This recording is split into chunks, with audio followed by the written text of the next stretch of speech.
Hello. This particular podcast is possibly going to trigger some individuals, so I'm going to put a little disclaimer out there. It's also a podcast that may be very sensitive to some individuals, and it may upset some individuals. So please be aware, please be alert, please be seeking advice and seeking guidance if that is the case. One of the things that I've been meaning to discuss for a long time, although I've been doing it in my counselling sessions and advice sessions, is the topic of domestic violence. This is quite a difficult topic, obviously, to talk about for a matter of reasons. Domestic violence can happen to anybody, any age, any gender, any nationality. And you might be thinking, why am I discussing such a volatile, delicate topic? Well, I've got first-hand experience, that's the first thing, of this particular situation. And I also know quite a number of people, personally as friends or as colleagues, people that I've met in my life, or through my role of counselling, that have this particular experience, unfortunately, for a number of reasons. From my own personal experience, what I can say to you is, you don't really realise what is happening to you. And even as I'm talking about this, and even as I'm relating this, you can hear my voice is resonating back to those horrible traumatic times and traumatic events, because it does leave an imprint on you, on your heart, on your soul, on your mind. Even though you step away from it, even though you walk away from it, it still has a trigger for a lot of people. For me personally, I didn't really see it coming. I was with my particular person for 10 years. 10 years of physical abuse, mental abuse. And I think you don't realise what is happening to you. When you think you're investing in that individual, you don't realise the implications of what is happening to you in that particular scenario. You know, even though there are people trying to look out for you, there's people trying to warn you, there are people saying to you, you know, this is happening. But because of the fact that you are under a spell, so to speak, you don't see any of that happening at all. Okay, that's the first thing.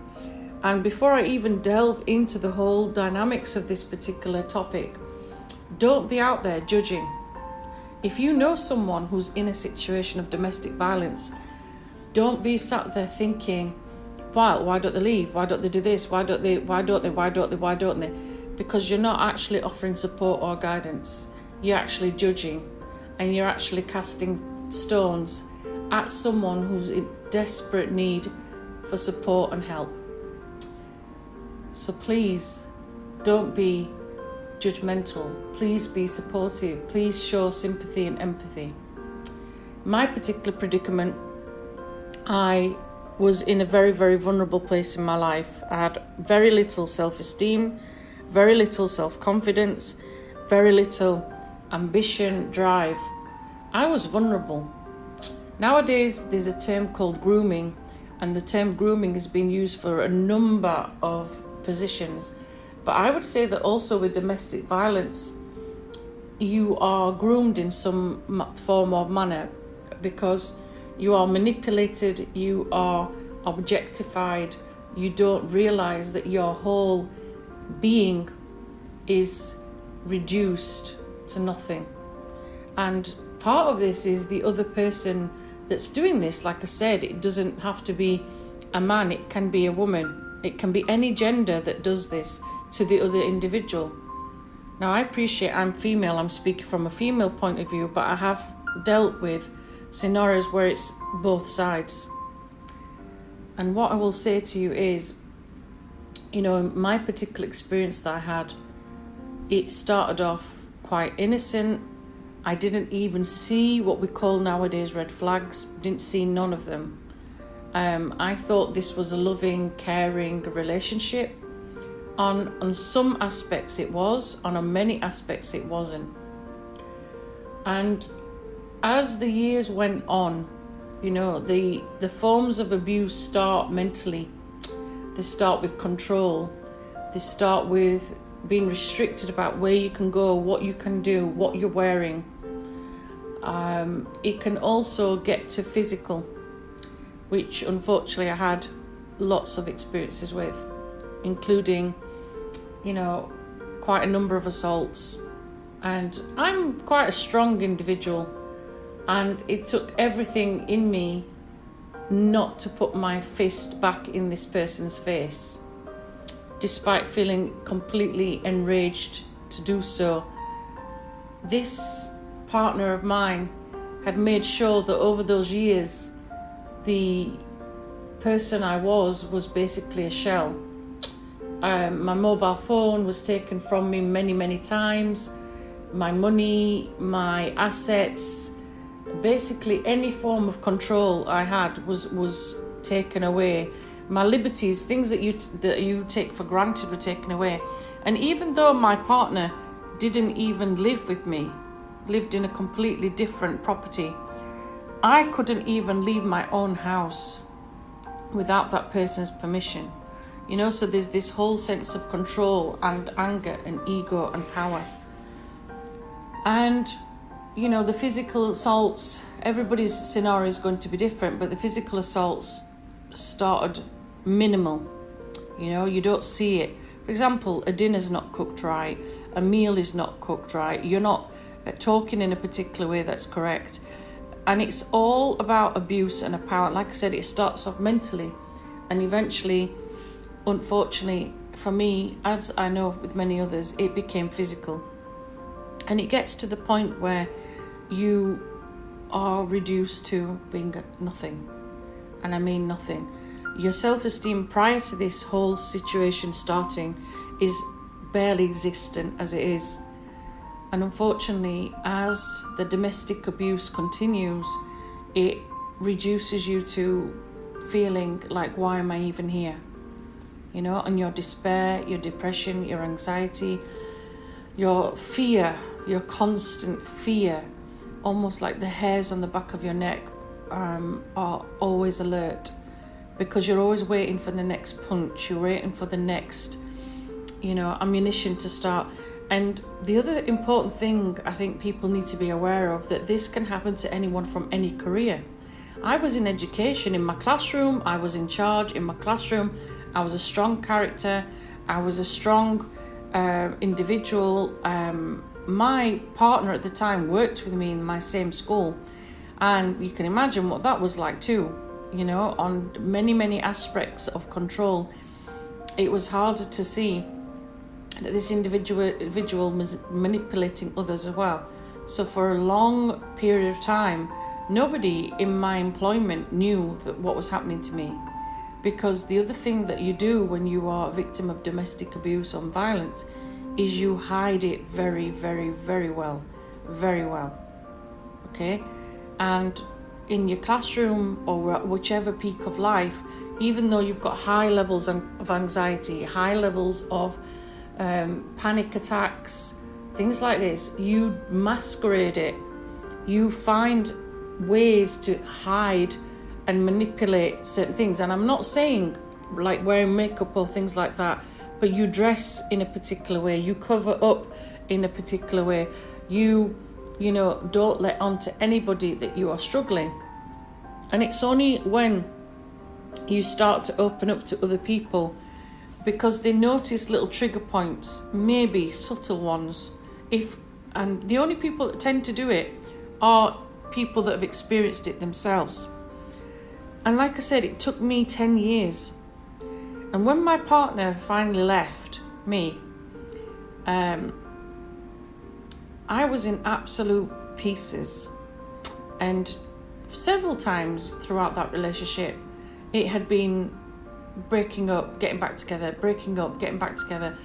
And the minute I even tried to be independent, as in trying to do things for myself, trying to better myself, going for counselling sessions, trying to seek help and guidance, I was sucked back in.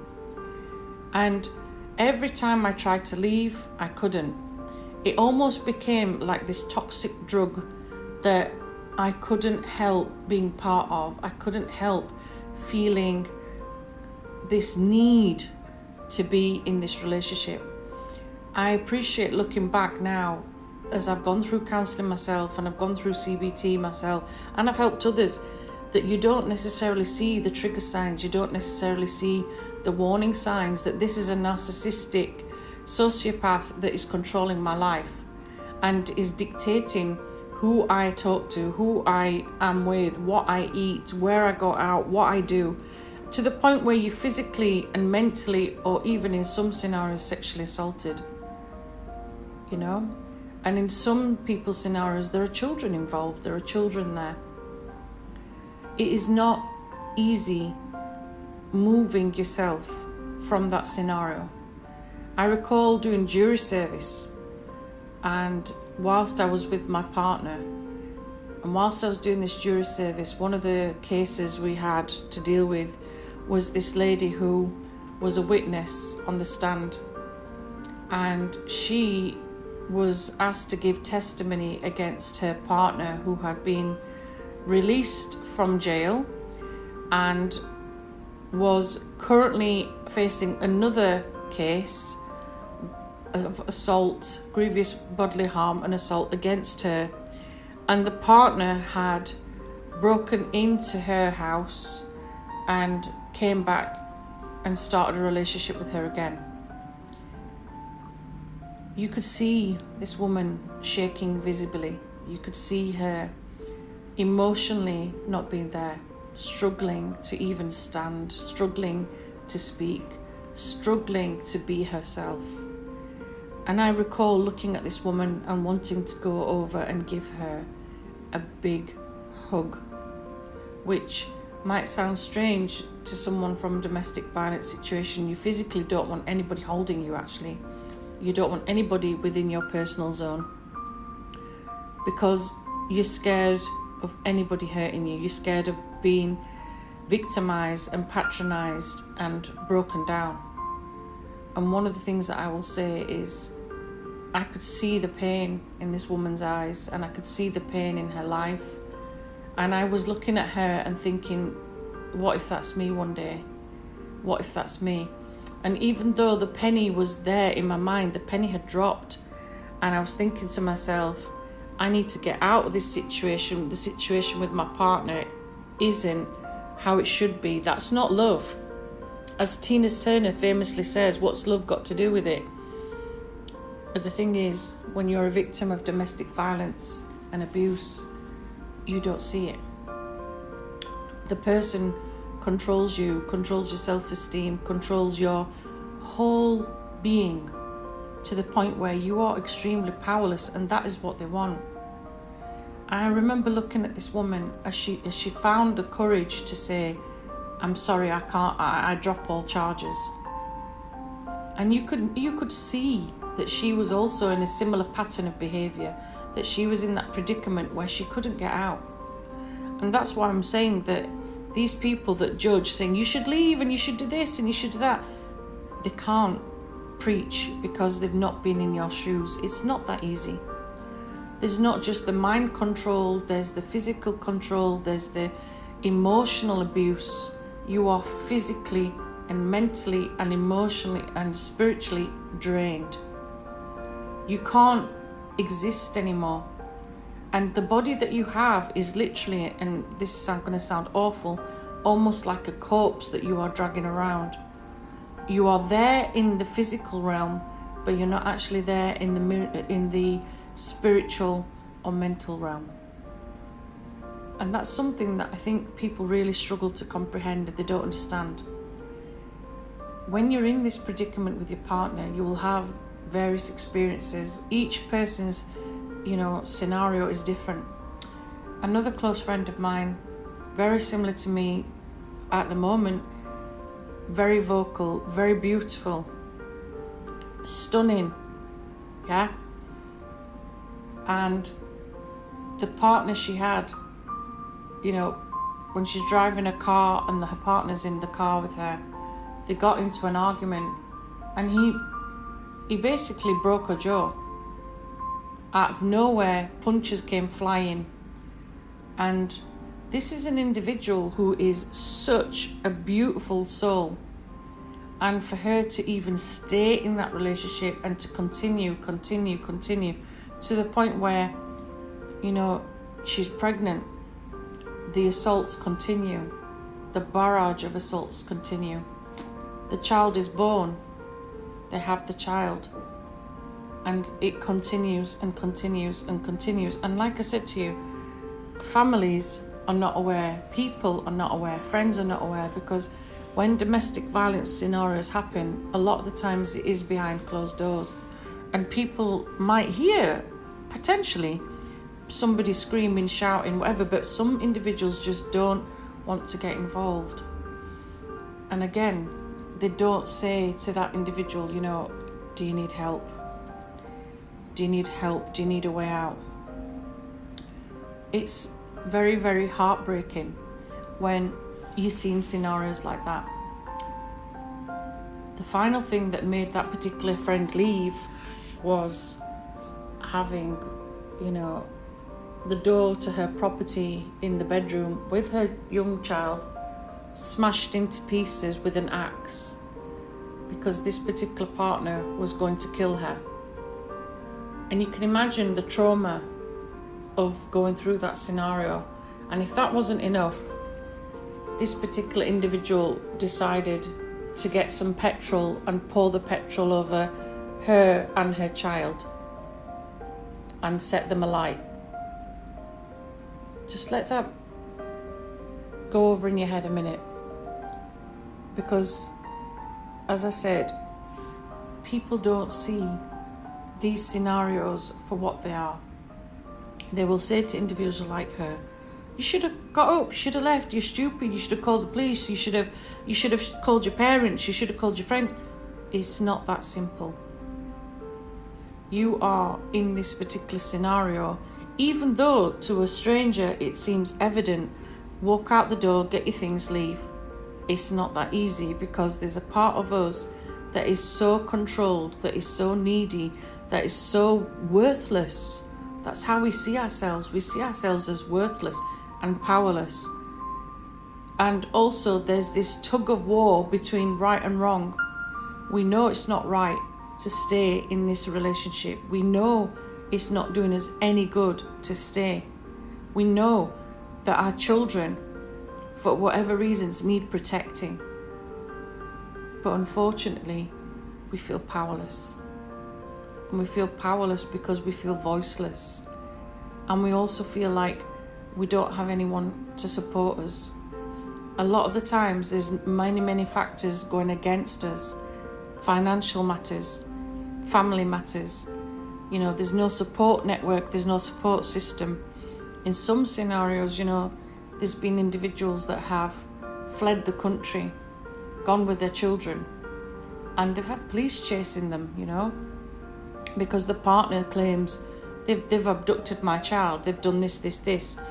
And unfortunately, sometimes, I'm sorry to say the phrase, the law is an S. And I'm afraid it is in scenarios like that, where, believe it or not, the individuals that I've described to you sometimes end up with full custody or with supportive custody of their child.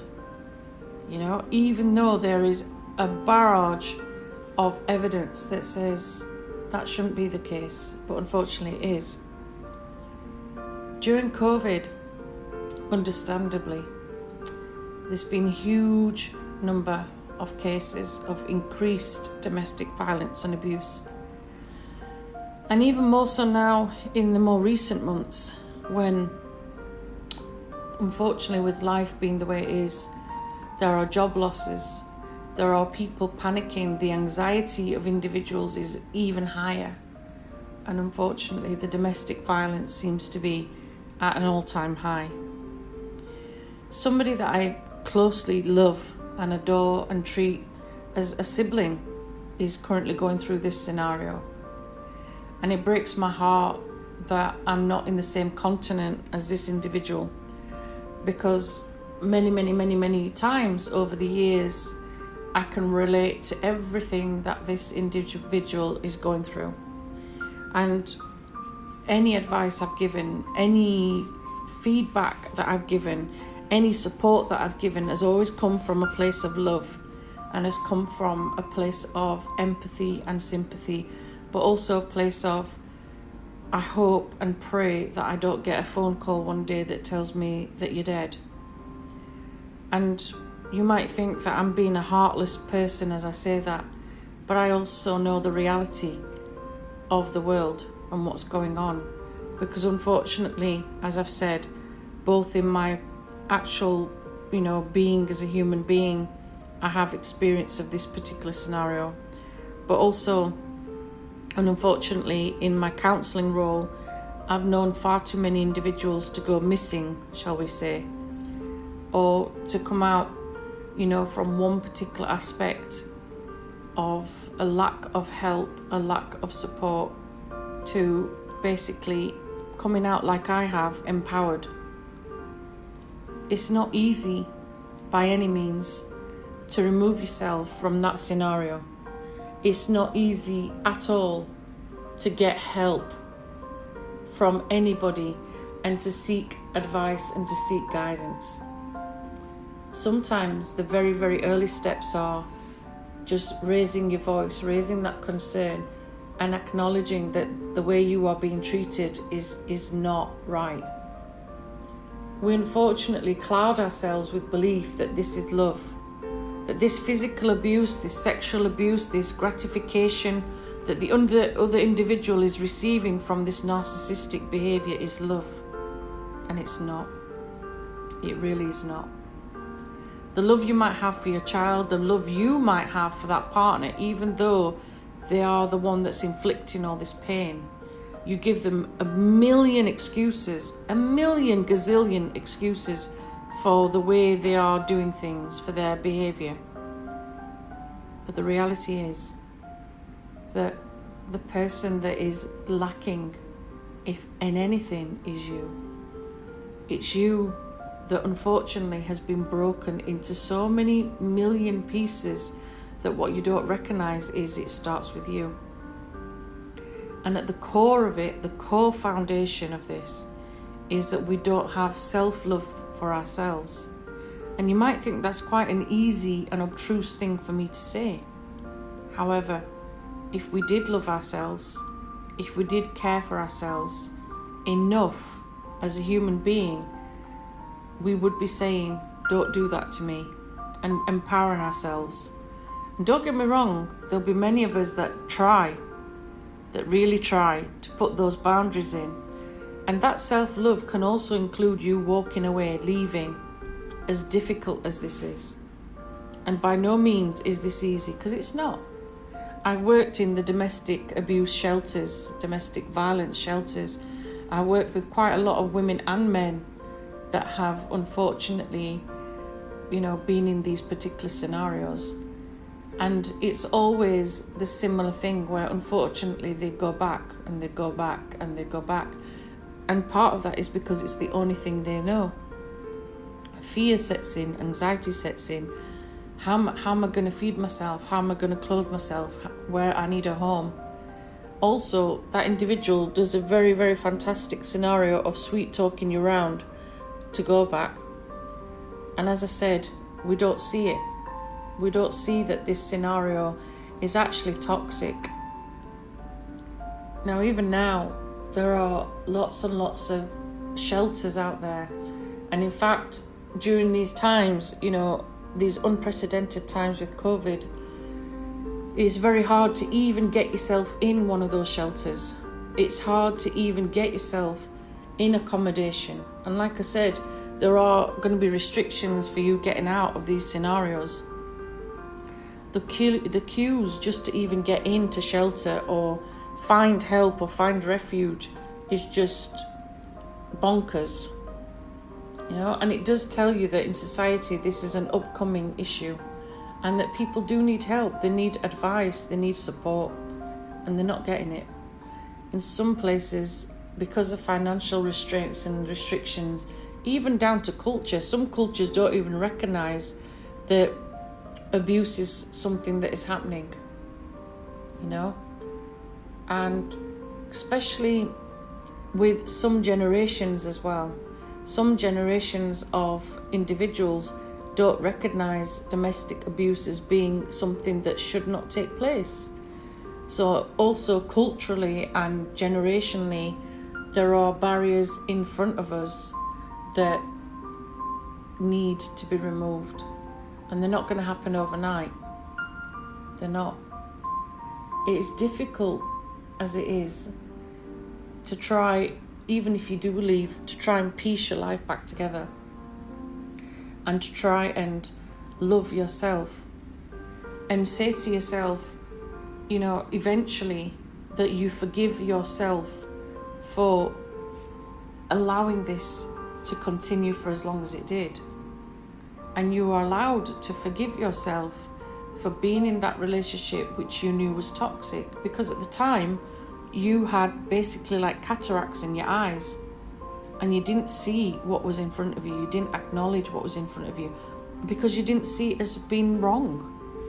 It becomes normal in that particular domestic violence situation to think that this situation is love and this is normal. It's not normal.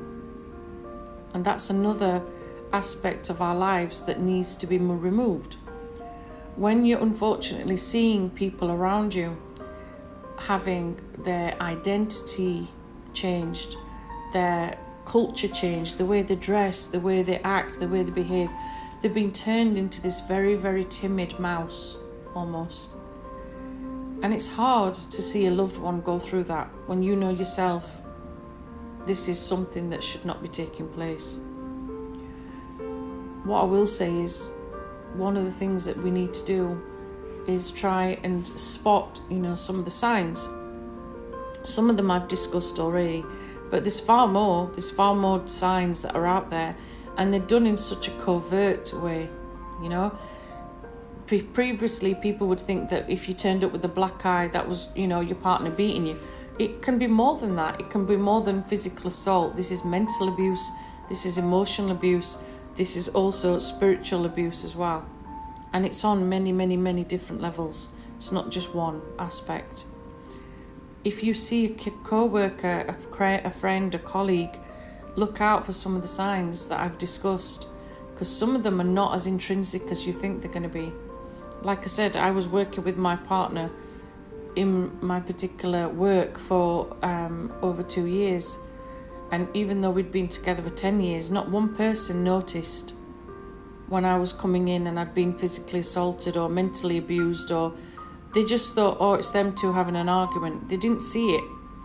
And that's what I mean. With these individuals, they're very, very cunning, that they can masquerade around people's families and come up with a billion of excuses for the way that things are. And, you know, it's hard to then break that myth, because that other person has ensured that the lies are thick and heavy and nobody dares question them. And again, that's because that person is a narcissistic control freak. They have their own issues of abuse that they haven't dealt with. But at the time, the person is you that needs help, that needs that self-esteem, that needs that compassion and needs the love. And as I've said, it's not easy to leave these scenarios. When you start self-love and you start realising that this relationship isn't right for you and you want to get out, and you genuinely are wanting to get out, there is help out there. And, you know, under this podcast, I will leave telephone numbers for different places where you can hopefully get help and guidance. But the main thing is for you as a human being, whoever's listening to this, if it's a friend, if it's a loved one, if it's a carer, if it's someone you work with, look out for the signs. Don't be judgmental. Don't be so in their face. Be a person that's empathetic. Be a person that asks key questions. You know, you might be saying, are you safe? Are you okay? instead of why haven't you left, why aren't you doing. Come from a place of love and compassion. Come from a place where if you're offering some financial support or a room, genuinely mean it when you're saying, yes, you can come and stay at my house. Genuinely mean it. Because some individuals, say, yeah, of course you can stay, and then actually they don't mean it. And they don't realise the predicament the other person is in, that they are desperate for that little anchor of hope, a little anchor of relief, the little anchor of I can get out and I have support. Other things we can do is listen. Just listen. Don't judge, don't put words in that person's mouth. Listen to what they're telling you. And when you're in a place of helping them, please help them. Please listen to their thoughts, to their feelings, to their problems. Don't mask them over with your judgments, with your requisitions. If you're offering a stable, safe place for them to stay, mean it. Don't make them false promises. Don't make them give them false hopes. They need support, they need love, they need understanding, they need compassion. And they need a way out. And as I said, sometimes they stay in this scenario and predicament for years, like I did, 10 years. And even when he left me, I was desperate for him to come back. And it took me a long time to remove all that pain and all that trauma and the narcissistic controlling I'd become accustomed to. And it took me a lot longer in years to finally mentally be in a position where I could really deal with the impact of that time that I had initially wasted on someone who clearly didn't care about me at all. It was all about something else. And the individuals who I'm speaking to, who are listening to this podcast, will be able to relate. Please realise you're not on your own. Please realise you are a lovely, lovely human being that loves, yourself and is got a lot of potential. You have a lot of faith, a lot of love, a lot of humanity that you're able to give yourself, your children, your family. But you need to leave this relationship. You need to not be in it anymore. And the best relationship you need to start is the one with yourself. I'll make sure at the end of this podcast, I give some advice, I give some numbers. Please check them out in the disclaimer in the description, because you're not on your own. You're not. I'm sending a lot of love, and I'm sending a lot of peace and harmony, and I'm sending big massive hugs to anybody going through this particular predicament. And I'm sure I'll probably do a similar topic to this again. But please know that you're not on your own, that there is help, there is guidance, there is support. And if you are struggling, you can also seek me for advice. If I can help you in any way, I will do my best to do so. God bless, take care, look out for yourself, look out for others, and stay safe, stay alive. Peace.